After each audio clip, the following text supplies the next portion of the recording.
Vidas negras importam. Gravata colorida, Solano Trindade. Quando eu tiver bastante pão para os meus filhos, para minha amada, para meus amigos, para os meus vizinhos, quando eu tiver livros para ler, eu comprarei uma gravata colorida, larga, bonita, e darei o laço perfeito. E ficarei mostrando a minha gravata colorida a todos que gostam de gente engravatada. Gravata colorida, Solano Trindade. Salve! Nota de escurecimento gerações. Eu ofereço essa conversa para Neuza Costa, Denise Nascimento e Carolina Federico. E lembrando que essa conversa ela tem um apoio da nossa web rádio. Quando o nosso programa, todas as terças e quartas-feiras, ele é retransmitido pela nossa web rádio. Terça-feira, às 20 horas, quartas-feira, às 17 horas. E agora nós chamamos aqui para a roda, para o centro dessa conversa, Rodrigo Machado. Salve, Rodrigo, bem-vindo. Vem aqui, vamos lá, querido. Vem aqui, vamos conversar. Bem-vindo, Rodrigo. Olá, boa noite. Boa noite, querido. Por favor, Rodrigo, se apresente a todas e todas que estão nos assistindo. Tá bom. Eu já vou explicando assim, que eu sou um pouco bitato para falar, caso aconteça isso, mas vocês vão perceber isso durante a nossa conversa. Então, eu sou Rodrigo, eu tenho um baita do nome, Rodrigo Abraão Machado Gomes. Eu sou porto-alegrense de nascimento, eu nasci em 1976, aqui na capital gaúcha. Os meus pais vieram do interior de uma colônia, eles eram agricultores, vieram de uma colônia de alemães. Como uma coisa muito que tem natural aqui, assim, muito comum no Rio Grande do Sul, essas colônias, né? Então, eles vieram para Porto Alegre com os meus avós para tentar uma vida melhor, até porque a cidade capital estava com melhores oportunidades de emprego. Então, eu, assim como as minhas irmãs, nós nascemos aqui em Porto Alegre, lá em Porto Alegre. Porque eu tenho que explicar que agora eu estou no município de Capão da Canoa, que é um município no litoral do Rio Grande do Sul. E eu estou em Capão da Canoa porque eu passei no concurso para trabalhar com educação especial. E aí, então, eu estou trabalhando nesse município faz só 3 meses. Estou me adaptando, estou morando num kitnet pequeno, estou na cozinha, ele se resume numa cozinha e no quarto, assim, só, é bem pequeno. Assim, então, a gente foi para Porto Alegre, a minha família, todos os meus avós, minhas tias, meus tios, e para tentar trabalhar na indústria, porque a Porto Alegre, naquela época dos anos 70, ela tinha muito mais indústria do que ela tem hoje, porque hoje é uma cidade muito mais do comércio, voltada aos serviços, né? Então, até quando a mãe me conta uma história, mas uma história que não tem muito a ver, até que ela não sabia falar algumas palavras em português, porque ela aprendeu muito com a colônia. Ela ia na feira, ela não sabia falar, por exemplo, beterraba em português, ela falava beterraba em alemão, que é uma coisa que chegava uma crioula na feira livre em Porto Alegre, e ela não saía, ela falava lá, eu quero uma beterraba. E aí, mas o que é isso? Eu não sei o que é isso. E não, mas é aquilo ali, mas a senhora, aquilo ali é beterraba.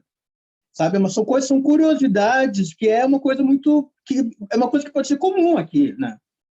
Mas, enfim, então, eu vivi até os 11 anos em Porto Alegre, e com 11 anos nós nos mudamos para Alvorada, que é um município na região metropolitana de Porto Alegre. Nós fomos morar numa ocupação popular. Essa ocupação, meu tio e minha tia já moravam lá.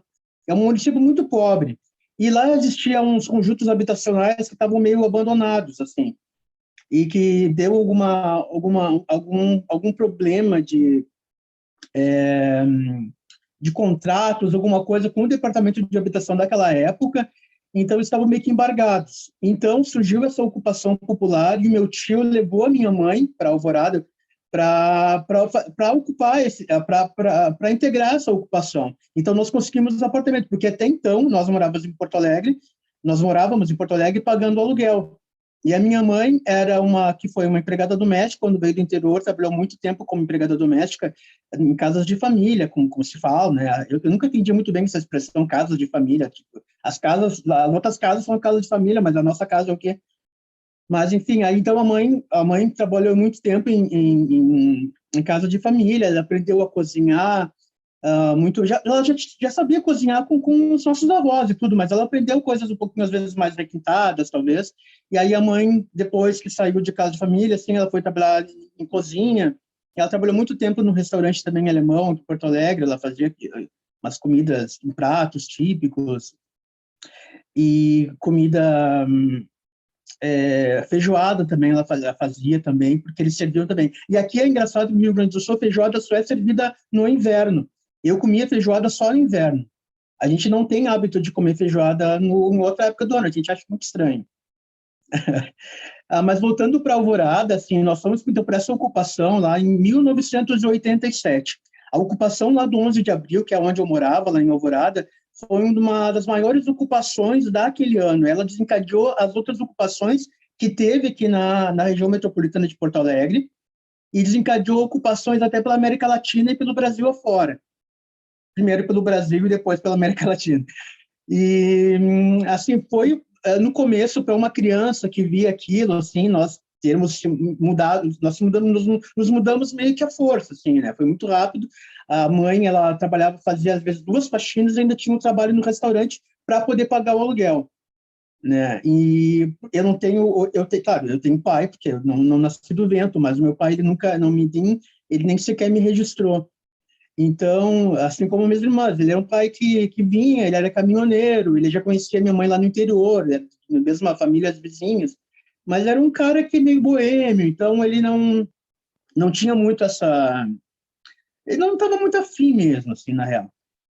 Então, assim, nós passamos os primeiros períodos lá no 11 de abril, no bairro, foi um período bem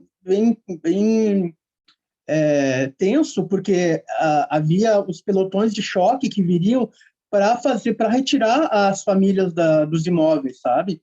Então, tinha os toques de recolher, e nós tínhamos, não, olha só, vamos, fechem todas as casas, vamos colocar, a gente colocava um roupeiro na porta, para caso a polícia viesse, né?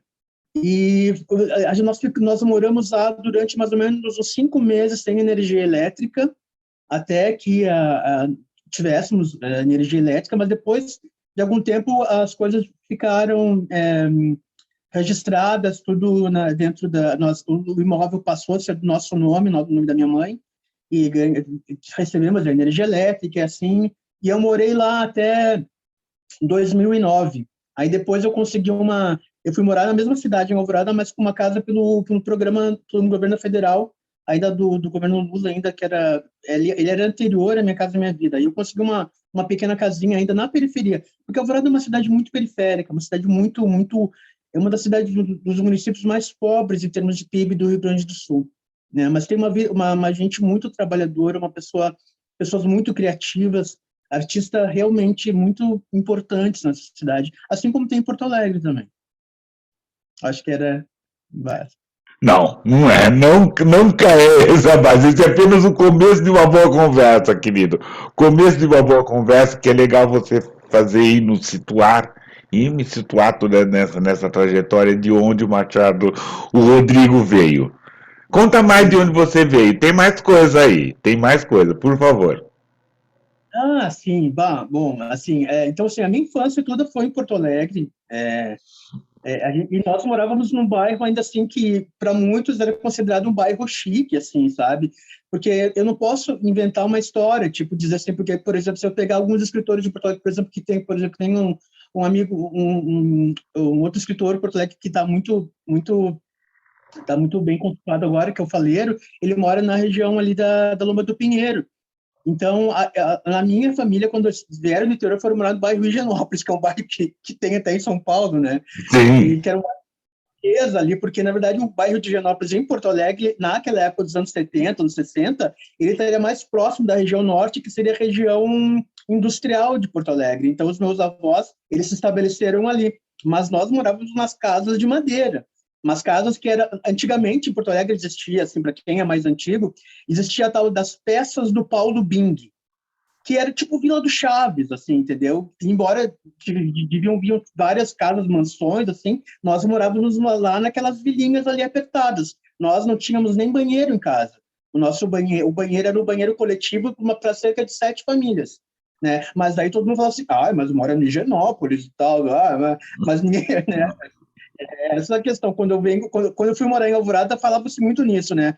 Mas eles vieram lá de Higienópolis. Não, mas peraí, a minha mãe trabalhava para fazer 3 faxinas e tinha um emprego para poder custear o aluguel lá. Claro que a estrutura daquele bairro era diferente, né? Mas, assim, a minha família sempre foi uma família muito unida, né?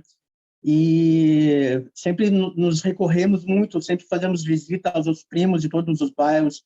A minha avó acabou indo morar no município de Guaíba, e tinha primos no bairro Partenon, tinha primos em Alvorada, que é para onde nós nos mudamos depois.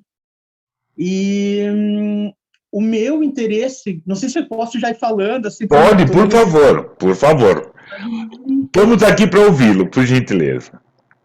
O meu, assim, interesse mais pela literatura, ele começou já um pouco já na infância, já. Porque aí eu tenho que entrar numa outra questão, tipo, eu sou asmático.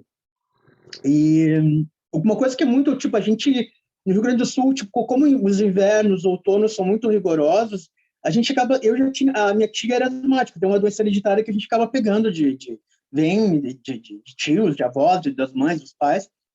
Então, eu sofri muito com asma. Muito, muito mesmo, assim, tinha crises muito seguidas, e eu ia direto para o pronto-socorro, para o hospital, fazia oxigênio canino dentro do nariz, era soro, injeção na veia, direto, assim, para uma criança como eu. E eu não fazia educação física na escola. Aí, quando tinha educação física, a professora me falou, Rodrigo, vai para a biblioteca, mas não fica aqui, né? Vai fazer alguma coisa e tal, porque eu não podia correr. Eu até tentava, às vezes, correr, mas eu já ficava assim, botava a mão no ombro, ficava assim e não conseguia. E aí eu ia para a biblioteca. E aí eu até gostava, porque eu lia todos os livros que tinha na biblioteca. Eu pegava assim, aí tipo, eu já não sabia mais o que... Tem mais alguma coisa que eu já não li? Claro, os livros infantis, né? Não livros... Então, eu gostei muito de saborear a palavra já desde pequeno. Eu gostava muito também de ouvir as histórias que os meus familiares contavam, que a minha avó contava, né? O meu tio é um cara que conta muita história, meu tio Domingos. E então, assim, vem de uma família que, embora não explicasse muito um pouco da nossa ancestralidade, eu só fui perceber essa ancestralidade depois de adulto, assim, né? Legal, legal, querido, legal. E conta esses escritos, o que eles ecoam hoje? Você tem alguma coisa para ler para gente? Primeira amostra do Rodrigo? Então, Plínio, eu comecei a escrever poesia. Primeiro, assim, o primeiro livro que eu ganhei de poemas, o primeiro livro, na verdade, o primeiro livro que eu posso dizer que era meu foi um livro do Mário Quintana, que eu acho que é uma coisa que muita gente ganha aqui, né? Outro dia eu vi umas entrevistas aqui e falaram assim, meu primeiro livro foi do Mário Quintana. Pô, aí eu pensei assim, poxa, eu vou ter que dizer também que o meu primeiro livro foi do Mário Quintana, mas foi. Foi. É, É. E eu ganhei o livro Pé de Pilão, que é um livro infantil, de uma coleguinha de aula. E ela me deu esse livro, Pé de Pilão, e O Rapto da Doroteia, que era um livro do Josué Guimarães, que era também um autor gaúcho, ele escrevia para criança, e a literatura infanto-juvenil. E O Pé de Pilão, que é um livro de poemas curtos, e eu tinha decorado todos os versos do Pé de Pilão. Isso eu tinha uns 9 anos. Quando eu fui morar em Alvorada, na ocupação lá do 11 de abril, eu comecei a escrever poemas ali, porque eu me senti um pouco isolado, porque eu tinha um grupo de amiguinhos, assim, que nós estávamos na mesma faixa etária, e quando eu me mudei para Alvorada, eu já não conhecia muitos amiguinhos da mesma idade. Eu tinha alguns primos lá, alguns que tinham idade maior que eu, e eu sempre fui um pouco retraído, assim, embora ninguém acredite. Todo mundo diz que eu não sou tímido, mas eu me considero tímido, assim, um pouco, assim. Uhum. E, Legal. E dá para ler? Você consegue ler alguma coisa para gente hoje? eu vou, eu vou, eu vou começar com eu vou ler um poema que está no livro que eu lanço, depois eu falo para vocês explicar. Que é desse aqui, que é o único nome que eu tenho. Ele começa assim: Selfie, c'est la vie. Onde tem uma negra rindo, onde viva o negro visto, onde viva o indígena convívio, onde a palavra atinja, a poesia habite livre. Ali andou o início, onde o ar transgrida o par do peito, a janela e vire brisa, e os pássaros colidam, e com asas andem juntos, onde o conhecimento seja o ambício. É lá que eu resido, é lá que eu vivo. Beleza, beleza, beleza. Eu vou dar uma adiantada, assim, vou perguntar uma coisa que apareceu aqui. Quem é o Machado Banto? Então, é, eu tinha participado de um slam, que na verdade não é muito a minha área, assim, porque o slam ele tem muito improviso, né? E eu participei de um slam lá no bairro Azenha, e aí ele fala assim, qual é o teu nome? Qual é o teu nome para te anunciar lá? E eu, na hora, assim, eu botei assim, Machado Banto. Daí saiu assim, claro, não saiu do nada também, porque o meu sobrenome é Rodrigo Abrão Machado Gomes. Machado Gomes é um sobrenome muito português, Machado Gomes. Eu ficava pensando, nome artístico, né? Rodrigo Machado Gomes, Rodrigo Abraão. Aí Rodrigo Abraão, tipo, o meu dia que você tá judeu. Ah, não sou judeu. Né? Enfim, era uma série de coisas, tipo, Abraão. E aí eu peguei, um dia conversando com a minha mãe, perguntei para a mãe, a nossa parte, nossos descendentes africanos, a senhora nunca ouviu nada? O que a senhora ouviu da parte da sua avó e tal? Eu já tinha perguntado isso para ela, e ela nunca respondia, assim, ela disse que eu não sabia nada. Aí, numa das vezes, isso há cerca de uns 4 anos atrás, eu perguntei novamente, e a mãe disse assim, olha, meu filho, eu acho que se não me engano, eu vi a avó dela falando que a avó dela tinha vindo do Congo. E ela contou que foi. A minha mãe, parece que era muito dor para ela falar sobre isso. E ela diz assim: eu só sei que a vovó falava que foi a coisa mais triste que se possa ter se registrado, uma pessoa possa sentir que ela estava se recordando dos navios. Então, aquilo se passou da tataravó dela para a avó dela, e a avó dela contou isso para ela. Quando ela falou que era do Congo, eu fui pesquisar um pouco do Congo e eu cheguei até a cultura Banto, que digamos, os meus ancestrais africanos teriam vindo do Congo. Então eu já vi traços meu do Congo, eu já achei muita coisa minha do Congo, embora eu também eu sou parte indígena e parte negra, né? Mas, mas eu me identifico sempre como afro. Justo, justo. Isso é interessante, esse olhar, essa história toda, assim, do tentar esquecer aquela dor, né, da travessia, do sequestro, né? Muito interessante, muito interessante. Eu fiz esse salto desse Machado Banto, mas aí a gente tava falando desse Rodrigo que estava na biblioteca lendo e cometendo seus primeiros escritos, assim. Então, aí, eu comecei um pouco, até mesmo quando eu era criança, eu brincava de vender livros, assim, eu fiz uma cabana uma vez, na frente da casa, lá a gente brava naquelas peças de madeira, e aí na frente lá a gente fez, eu botava assim, vende-se livros, aí eu e uma amiguinha lá, a gente ficava vendendo livros, a mãe até lembrava disso, assim, eu lembro que tu fazia isso e tal, né? E aí eu comecei a escrever com 11 anos. Aí fui escrevendo uns versinhos, era uma coisa meio repetitiva, usava muita rima. E aí depois eu fui... com o quê? Com 11 anos eu já era fã de Belchior. E eles Regina, assim. E o meu pai e a minha mãe, eles ficavam apavorados. Assim, o que esse guri tá ouvindo? Essas músicas aí, eu cantando aquelas dores do Belchior, e eu não estou interessado em nenhuma teoria. Tipo, uma criança com 11 anos cantando isso, né? É ótimo E isso. uma coisa de um pensamento que não era da minha idade. Mas eu adorava, assim, aquele tipo de... eu ficava assim, nossa, eu achava aquilo bonito já. Então, os meus primeiros versos foram, assim, logo nessa infância, e depois passaram com uns versos um pouco meio choramingosos de adolescente, e falava de coisas de adolescente.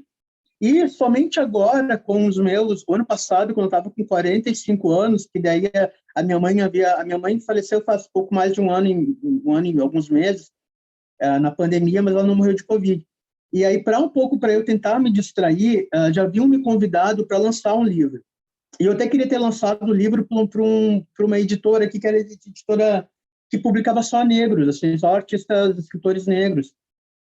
E que essa editora até tinha cotas para brancos. Aí só que eu fui falar com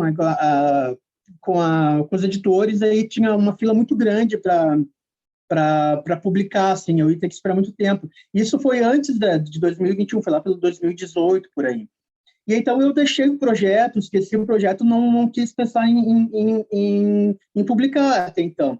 Aí, em 2021, quando eu estava ainda com a dor do luto, com a mãe, assim, para eu me distrair, e o meu amigo me chamou, Rodrigo, por que tu não vai e lança um livro, né? Vamos tentar fazer e tal. E aí eu comecei a organizar alguma coisa, e aí que eu lancei esse livro daí pela editora Bestiário de Porto Alegre, que eu chamei de Outros Vanguardes. Legal, legal. E como tá ele? Como ele está, assim, Como ele está na venda, no olhar, ele está na, no na site. volta?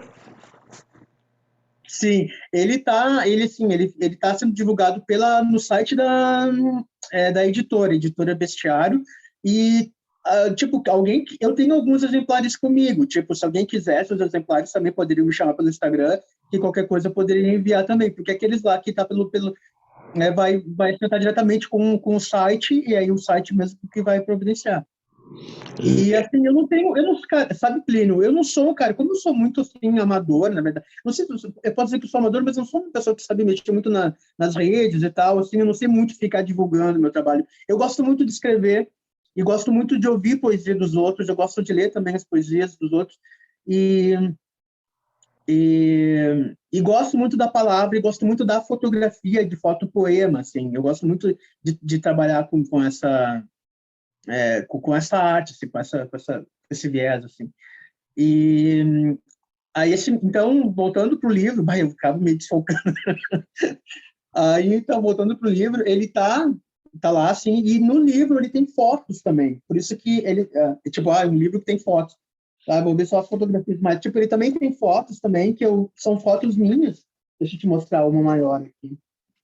Essa aqui, por exemplo. Sim. E tem, deixa eu ver, uma outra aqui.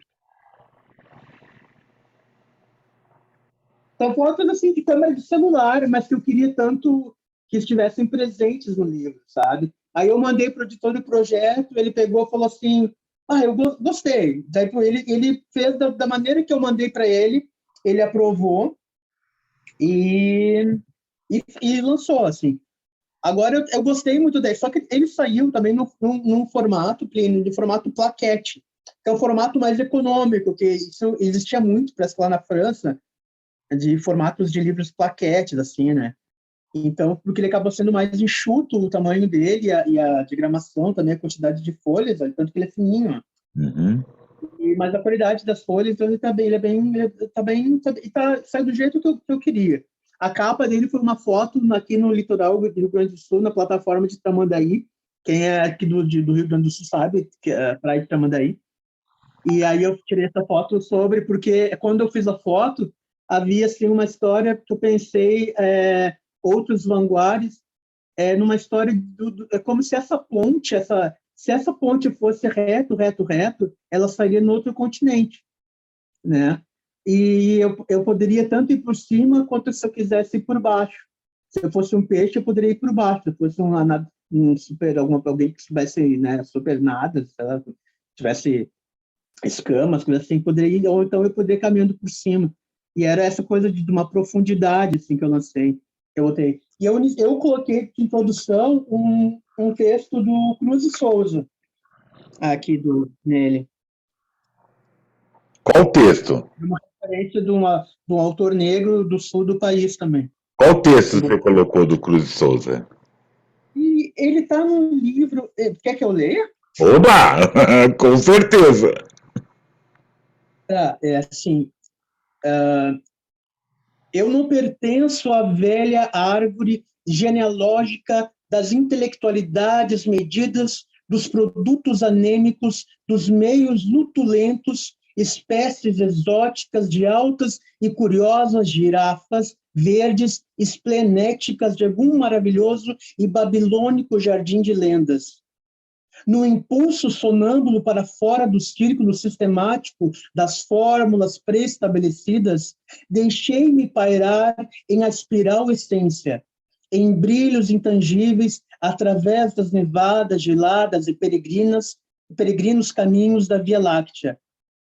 E é por isso que eu ouço, no adormecimento de certas horas, nos moles quebreiras de vagas torpores, enervantes, na bruma crepuscular de certas melancolias, na contemplatividade mental de certos poentes agonizantes, uma voz ignota que parece vir do fundo da imaginação ou do fundo mucilaginoso do mar ou dos mistérios da noite.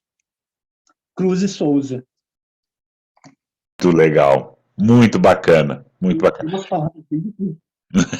Falando em foto, querido, você mandou algumas fotos para mim, queria colocar essa história toda. Tá Sim, você funcionando? pode mostrar. Você pode colocar a primeira que tu tiver. Tá certo. Eu coloco e você faz toda a explicação dessas fotos, por favor, aqui. Tá. Então, esses aí eu te mandei porque são os meus avós, os pais da minha mãe. Era o vovô Jango e a vovó Olina. E um dia eu mostrei essa foto para um amigo meu, ele disse, nossa, eles parecem os reis do Congo, né? E então eu tenho um carinho muito grande por eles. A minha avó, ela tinha a vovó, embora ela não, eles não falavam muito dessa questão para mim, para nós, assim, parece que é meio tabu, assim, coisas sobre a nossa raiz afro, assim, né? Mas eu percebia muito, tinha que pegar por aquilo que eles deixavam, né? Então eu tenho certeza, quando ela falava assim, ela cantava às vezes assim, tago zigo zigo, tago tago tago, tago zigo zigo zigo zigo tago tago, ela cantava para ninar as crianças, né? Muito legal, muito legal.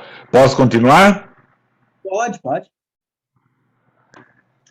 Aí, aqui tá na primeira foto, tá a minha mãe com a minha irmã, que ela tem agora 50 anos, 51, a Patrícia, e a mãe tinha cortado o cabelo, tipo Elis Regina, assim, ela falou para mim. É 1971, acho, essa foto. E a outra foto já é em 76, eu estou no carrinho, e eu nasci com 4,3 kg, eu era uma criança muito gorda, e com a minha irmã, essa que estava no colo da mãe, ela está maior, né? São duas fotos que eu tenho um carinho, que eu gosto muito de fotos antigas, né?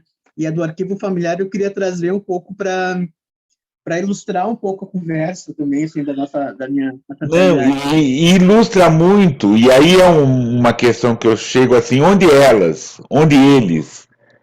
né? Eles estão tudo na sua formação, mas onde eles estão nesses seus escritos? Eu acho que estão bastante. Eu acho que quando eu falo porque assim, a minha mãe ela me passou muito sobre o trabalho e sobre perseverança, sabe? Sem falar muito. E a minha irmã, essa que está aí, foi a minha irmã, ela escutava muito black music quando eu era criança.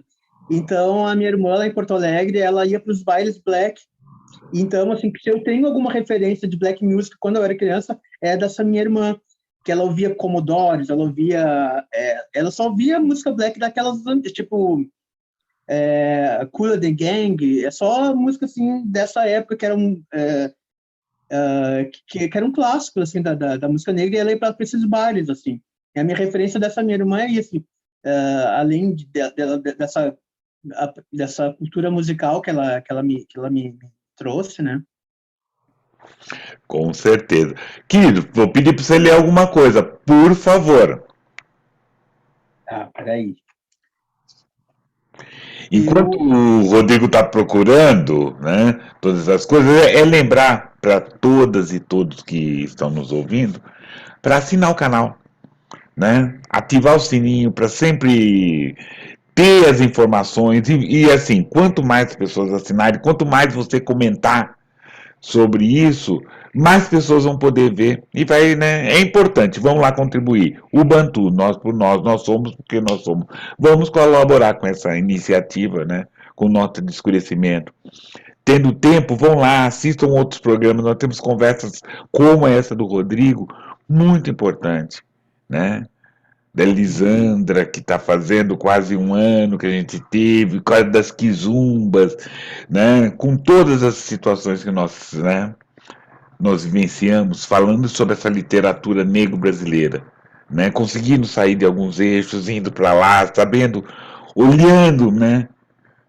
Escurecendo mais lugares, assim. sim, Rodrigo, eu vou ler aqui para você. Eu não me considero um poeta muito romântico, mas esse poema ele tem um pouco desse tom assim, o romantiqueiro, assim.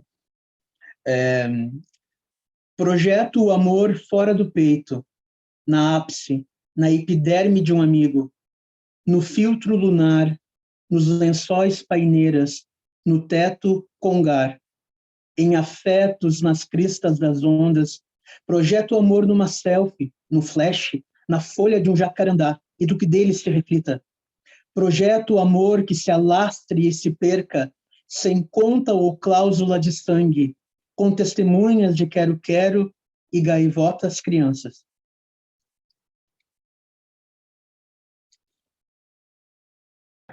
muito legal, querido. Eu até peço desculpa da demora, que às vezes por causa do barulho, eu fecho as coisas assim, mas muito legal. Muito bacana, muito bacana. Conte mais desse seu livro, conte mais dessas suas coisas, por favor. Foi assim, foi para eu fazer a seleção, sabe, Plínio, foi um pouco difícil, porque como eu escrevo já há muito tempo e nunca tinha publicado nada, eu tive que esquecer os poemas antigos e desconsiderar os poemas que eu escrevi quando adolescente, que embora tenha uma certa relevância para aquela fase, minha fase, ou mesmo de quando eu tinha uns 20 e poucos anos, porque de repente talvez não fossem eu tinha que escrever alguma coisa mais da atualidade, né, do que eu estava vivendo agora. Então eu tive que esse livro está com poemas só dessa última fase de agora, assim. Até teve um outro dia quando eu falei para o meu amigo Diego Petrarca, que também é um poeta, eu mostrei para ele e eu peguei um poema antigo, um poema lá de tipo há 20 anos atrás, e mostrei para ele, e não disse para ele que era um poema de 20 anos atrás. Eu disse para ele, olha esse poema aí, Diego. Ah, que bacana, tu fez agora? Aí eu fiquei assim, né? Tipo, eu não tinha feito agora. Ou seja, essa coisa de atemporalidade do poema, né?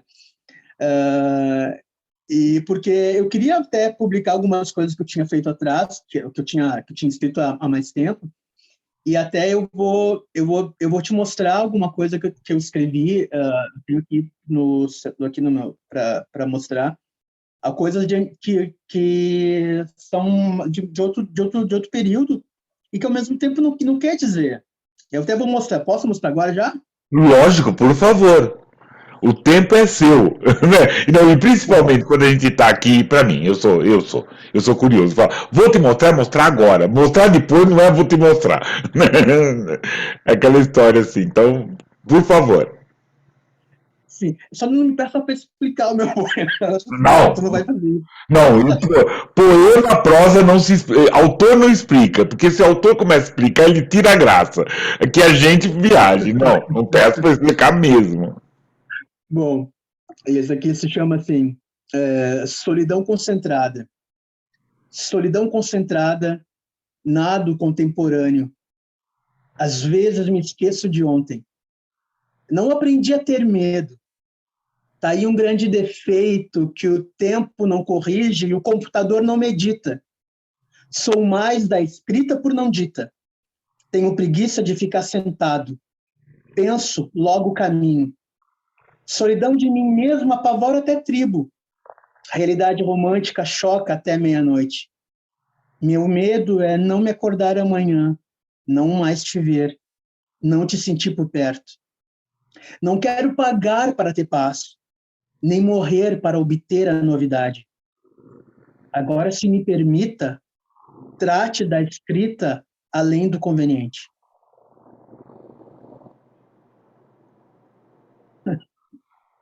É isso. É por aí. É por aí. Só uma questão de tempo. Esse poema tem quanto tempo, querido? Ah, então, ele deve ter uns 20 anos. Tá. Com certeza. Com certeza. Com certeza. Então, quer dizer assim, eu não coloquei ele porque, tipo, assim como eu não coloquei alguns outros, né? Não, E eu tenho uma coisa, Plínio, que eu também que eu queria falar, que eu acho que é relevante, é a questão de falar, é porque outro dia eu participando de um bate-papo com escritores e negros também, eu vi assim um pouco assim, tipo, como se eu tivesse que escrever apenas falando de questões de etnia, das nossas dores e tudo, assim, e eu fiquei um pouco assim, intrigado, assim, né, porque, tipo, eu falo num ou outro alguma coisa, mas eu sempre vou ser um poeta preto, independente, onde eu estiver, eu vou ser um poeta preto, e por isso que eu acredito que tu tenha me convidado um pouco por isso, assim, para me dar essa voz. Eu estou muito feliz por esse convite, porque é por isso, porque a ideia, e isso é importante colocar assim, não é, e o que a gente está aprendendo, quem está assistindo o nosso esclarecimento, sabe que nós, escritores pretos, nós não temos um único tema. Nós não temos sim, muita. São várias mãos pretas escrevendo sobre vários assuntos pretos. Né? E a ideia da literatura negro-brasileira é um negro na primeira pessoa, é o negro escrevendo, é a negra escrevendo, é o preto escrevendo, é a preta escrevendo. Por isso é essa ideia. Exigir que todos que venham aqui são. Não somos militantes. Olha as histórias que vêm, que aparecem. Né? Todas as gamas, né? O grupo de escritores que são professores, que são enfermeiras, que são dentistas, que são arquitetos, né? Linguistas. Então, o que nós queremos fazer dessa literatura é mostrar, escurecer essa literatura negra para perceber isso. E a gente fala de todos os temas. Porque não tem um contrato, né? Não tem.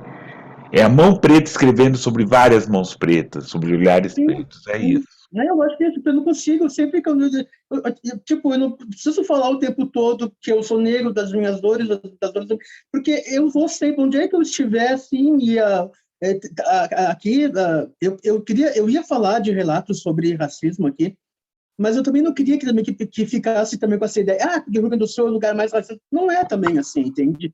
Não, claro que tem, não dizendo que não tenha, mas a gente, ele eu não sei como é que eu vou, não sei como explicar, assim, mas tipo, não é para dizer que é o estado mais racista do Brasil. Eu acho que eu não concordo com isso, sabe?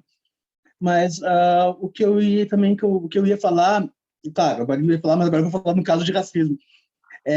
Uma vez, que é uma coisa que me aconteceu uma vez na universidade, uma coisa que eu não contei, né, Plínio? Eu comecei a estudar letras na URGS e não consegui concluir na Universidade Federal, porque os cursos de letras da Universidade Federal do Rio Grande do Sul é um curso diurno. As aulas são de manhã e de tarde. Quem é que consegue estudar de manhã e de tarde num curso de letras para ser professor? Não, bom, já sabe, não sabemos que não, e não é eu. Tem que trabalhar. Como você Nessa vai época, trabalhar? Nessa época, quando eu estava estudando letras, eu trabalhava num hotel. Então, eu chegava no hotel, tipo, meu turno era das 3 da tarde até as 11h20 da noite. Eu chegava em casa quase 1 hora da manhã. E de manhã eu ia para a universidade. E eu me acordava, tipo, 6 horas e pegava e ia para o Campus do Vale, que é o Campus do Vale que a gente chama, que é o campus lá do Vale da URGS. E logo no segundo ano, teve um fato que aconteceu, que aquilo, assim, até hoje, quando eu conto, meus amigos, eles perguntam assim, mas o que tu fez? Tu não fez nada? A situação foi a seguinte, o professor de uma cadeira de literatura portuguesa, de literatura brasileira, de literatura brasileira B, A, ele deu os livros para a gente ler e tinha que pegar na biblioteca. Só porém, na biblioteca lá da Letras, esses livros já tinham sido esgotados porque os colegas já foram antes e tal, pegaram. Então, eu acabei indo numa escola da própria universidade, que é uma escola de ensino médio vinculada, que se chama Colégio de Aplicação, e fui lá na biblioteca do colégio ali de aplicação para pegar um livro. E eu peguei o livro e estava saindo da biblioteca, e nisso, eu não vou falar o nome da pessoa, também eu nem sei o nome. Não é para fazer tipo, vou abrir uma, não é tipo uma denúncia, eu estou dizendo um relato só.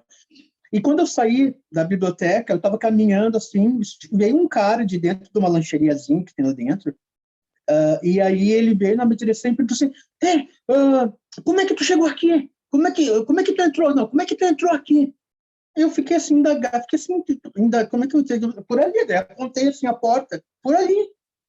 E aí ele, não, mas como assim? Por ali, por ali. Ele ficou insistindo, assim, tava meio incrédulo, assim. E eu falei assim, não, senhor, eu fui por ali, pela... Tá, mas a gente, senhor, daí ele falou assim, tu é estudante? Eu falei, não, antes de falar que eu era estudante, eu falei assim, senhor, vocês querem saber como é que eu entrei no Rio Grande do Sul, na Universidade Federal do Rio Grande do Sul? Senhor, eu fiz vestibular e cá estou, e entrei. Ah, não, tá, tu é estudante? Ele falou assim, né, surpreso. Aí, sim, eu sou estudante. Aí ele pensou assim, eu pensei que tu tivesse pulado o muro.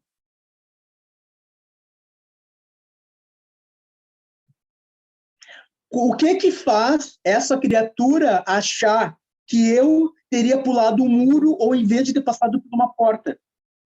O que que faz ele achar? Eu não estava vestido maltrapilho, eu não estava, sei lá, pedindo coisa, eu não estava vendendo nada lá dentro, eu estava como estudante pegando um livro. Ele simplesmente olhou para mim e deduziu que eu tivesse pulado o muro.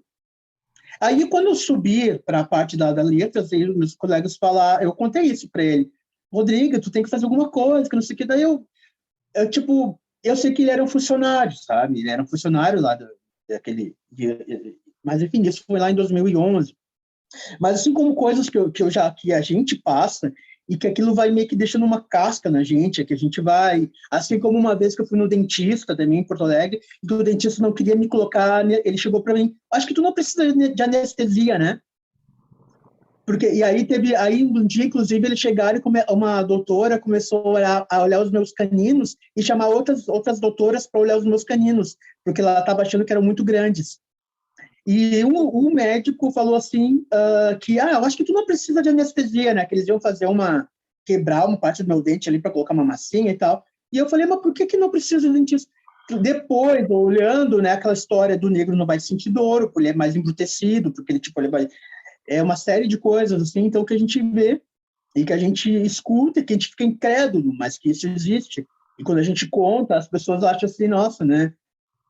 O nosso, o nosso enfim, às vezes eu acho que é muito. Não é fácil falar sobre isso. Não, com certeza, não é mesmo, não é fácil falar, não é fácil viver, né, em qualquer lugar nesse Brasil. E é esse também o nosso trabalho, né, diminuir. Né. Tava falando que muitas vezes o dar tapa nos racistas ou pôr fogo nos racistas não é literalmente dar tapa nos racistas, né, pôr fogo nos racistas, mas falar e capacitar para nossas crianças, para nós mesmos, poder responder à altura. Porque muitas vezes, né, na minha experiência, vendo, olhando, o que dói do racismo é você não ter respondido na hora. Você não ter respondido aquela ofensa na hora e na altura dessa, porque a gente não está preparado. Então nós negros temos que estar preparados. Queridos, saiu de casa, fica preparado, que vai acontecer. Se não aconteceu agora, vai acontecer depois. Fica preparado para você ter atuações firmes e decisivas. Né? Porque não acha, não, eles não são amiguinhos, não são amiguinhos, né? Tudo bem, são atitudes racistas, talvez de não pessoas que não sejam racistas, mas são atitudes racistas que nós precisamos em todos os momentos apontar. Todos os momentos. E isso que é o tapa. É você responder à altura. Isso que é o fogo. Você responder à altura. Não 3 dias depois. Né? Não quando termina o jogo, você fala responder o que foi. É na hora. Tem que parar o jogo ali na hora. O jogo não pode continuar, sabe? Não pode continuar mesmo, assim, em nenhum momento. E muitas vezes, muitos de nós, em muitos momentos, a gente não está preparado, nos pega nas coisas. E é isso, né? A gente é preto toda hora. A gente não é preto só 24 horas, quando a gente é preto toda hora, então a gente tem que estar preparado. Né? E é isso que é interessante, e acho que a preparação é pelo conhecimento, pela leitura que a gente faz dos outros, das matizes, é dos nossos professores, né? E é desse trabalho que você faz, né? Rodrigo também. Querido, eu vou pedir uma licença para você a hora do chá, tá certo? Para a gente poder fazer uma divulgação, aquele nosso famoso e mundialmente famoso Estante Preta, né? E volto a pedir, volto a falar para todas e todos, vamos lá. É interessante, façam e se inscrevam no canal, converse no canal. E contribuindo nessa história que o Rodrigo iniciou, da gente saber as histórias de onde a gente veio, ou das nossos heróis, das nossas heroínas, um dos livros da Estante Preta hoje é Lendas de Dandara, né, da Jaride Arraes, a Poderosa. Né? Esse é um dos livros dela. É um livro que mistura ficção e história com toque de fantasia, onde são narrados 10 contos da guerreira Dandara, companheira de Zumbi de Palmares.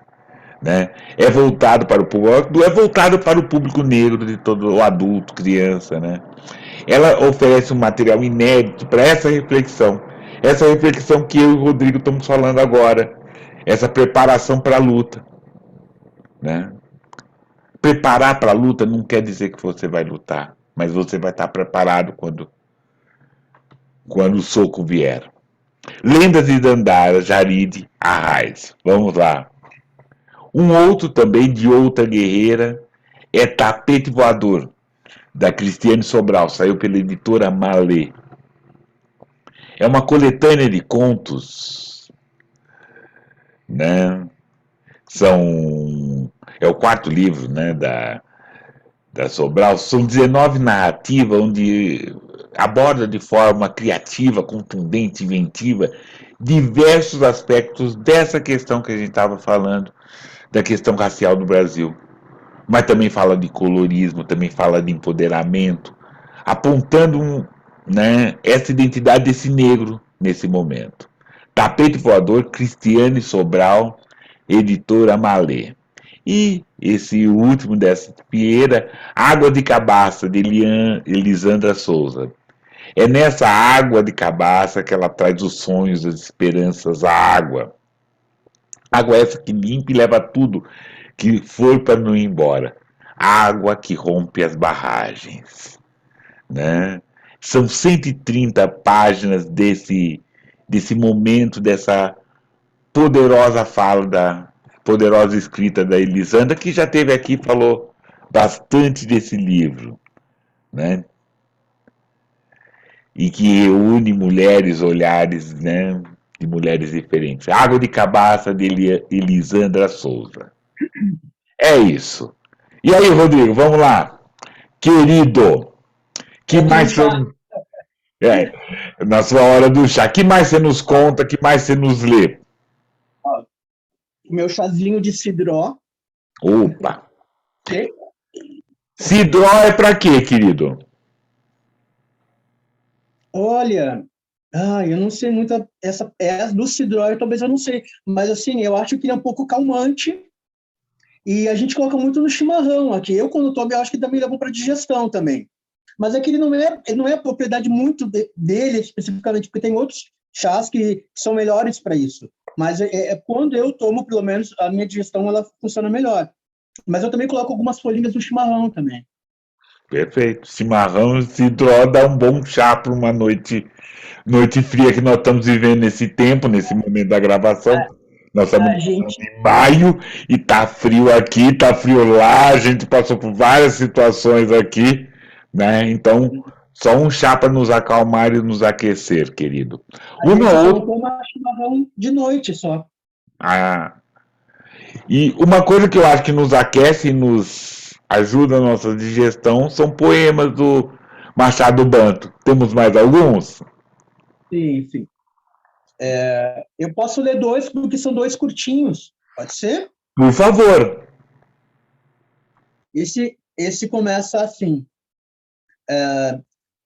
No dia que poemas acertarem na loteria e virarem chacota a ponto de serem catalogadas em dicionário como o bizarro, Eu irei ter meu livre-arbítrio antígeno, e assim pugilarei com toda a obviedade, se assim necessário, por minhas sementes, de dentro de seus ramos identitários. Esse era um. E aí tem esse aqui que se chama Agares.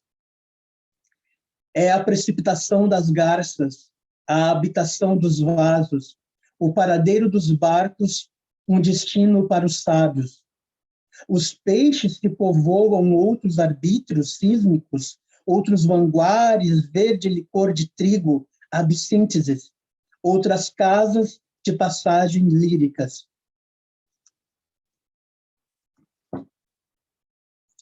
Desculpa. Também, assim, sendo bem tiete, querido, um texto seu, que até eu li no programa anterior, é aquele texto do Minha caligrafia, minha esgrima, nessa rede, não me define. Eu, é brilhante esse texto. Eu até usei para abertura da conversa, né, com a Bíblia na semana passada. Que legal. Eu Né? assisti uma coisa que não. Não, mas acho que não saiu no ar ainda, né? Exatamente, não, porque foi gravado, a gente tá dando spoiler aqui. Menino, deixa eu te dizer uma coisa. Eu falando com outro amigo, assim, ele falou assim, Rodrigo, por que tu é muito da metalinguagem, sabe? E eu nem tinha percebido isso, sabe? Porque eu explico às vezes, eu falo muito sobre a própria poesia, sobre o labor de escrever e tal, assim, eu sempre acabo voltando para isso. Isso é muito, depois que eu fui perceber isso, sabe? Que eu escrevo muito assim. E eu sei que as pessoas já estão dizendo que eu tenho um certo ritmo e tal, porque eu não gosto também de escrever aquilo que é meio que eu acho que é muito óbvio. Eu gosto de escrever sobre tudo. E eu perpasso pelas dores, eu perpasso pelo amor, eu perpasso pela questão social. E eu gosto de estar isso tudo. Assim. Uma vez um amigo também disse que cada frase que eu falo parece já meio que um poema, cada frase, porque às vezes eles não se interligam e ao mesmo tempo se interligam no final. E eu achei muito bacana, assim, aquilo me deu um up, assim, para eu pensar, nossa, então eu acho que é isso mesmo que eu sou, é isso mesmo que eu estou fazendo.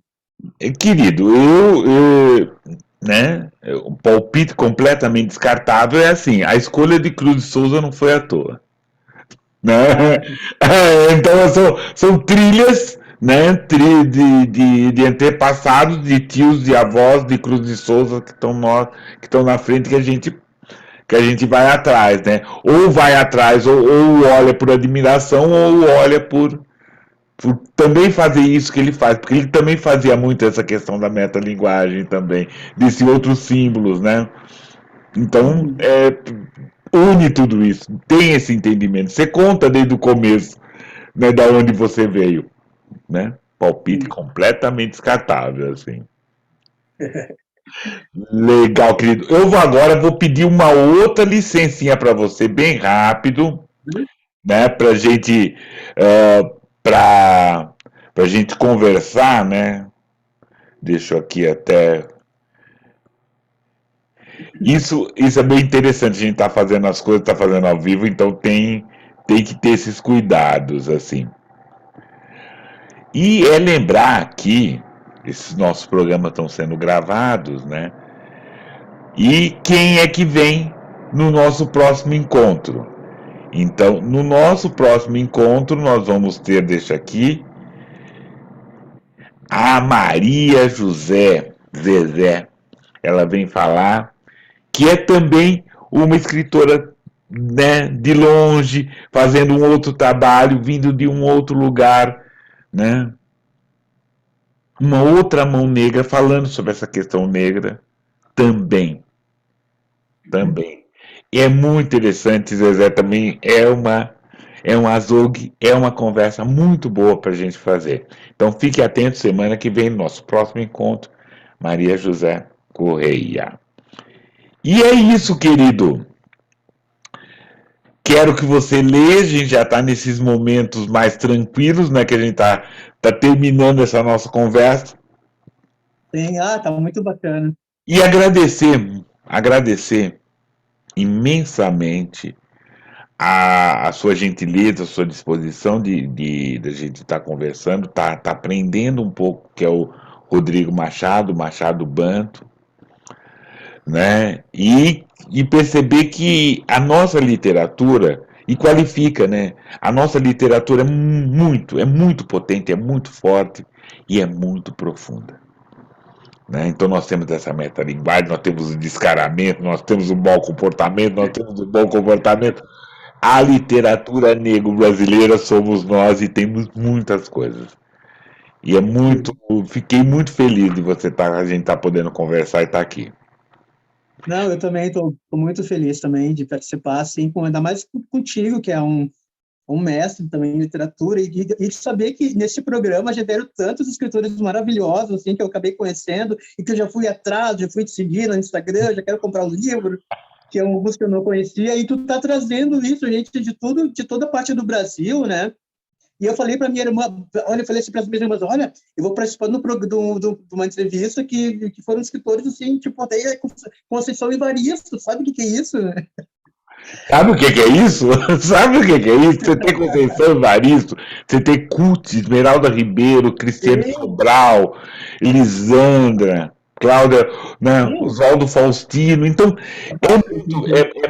é muito bom dar uma responsabilidade, né? uhum, E também claro. ter, assim, jovens, né? Tem o Raio Negro lá do Rio, sabe, tem uma moçadinha também escrevendo e vindo e aparecendo e assim, dando a gentileza de vir falar. E principalmente a gente tem o Rodrigo Machado aqui também.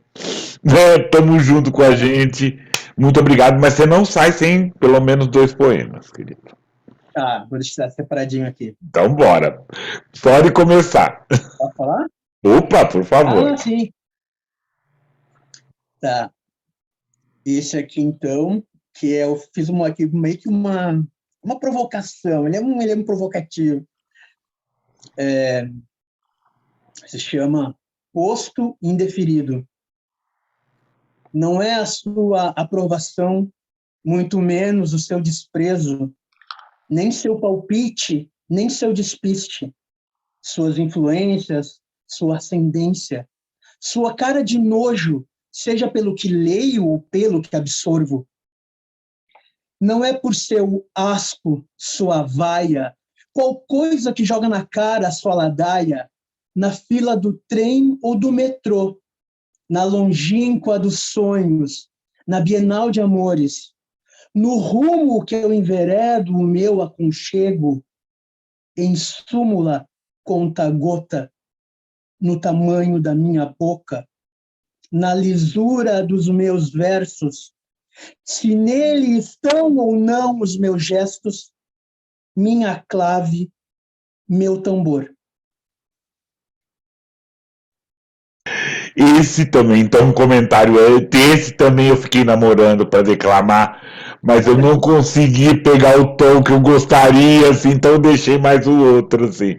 Mas esse também, uma boa provocação. Uma boa provocação. Vou usar um momento. Esse aqui, eu vou ler mais esse aqui que também tá, que se chama, aí minhas viagens, esse se chama Capta Meu Espírito.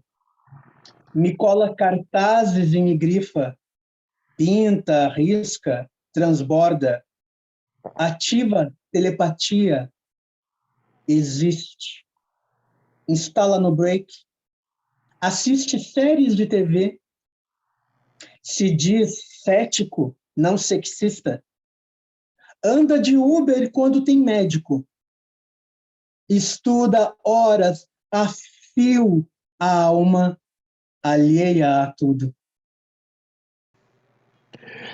Muito bom, querido, muito bom.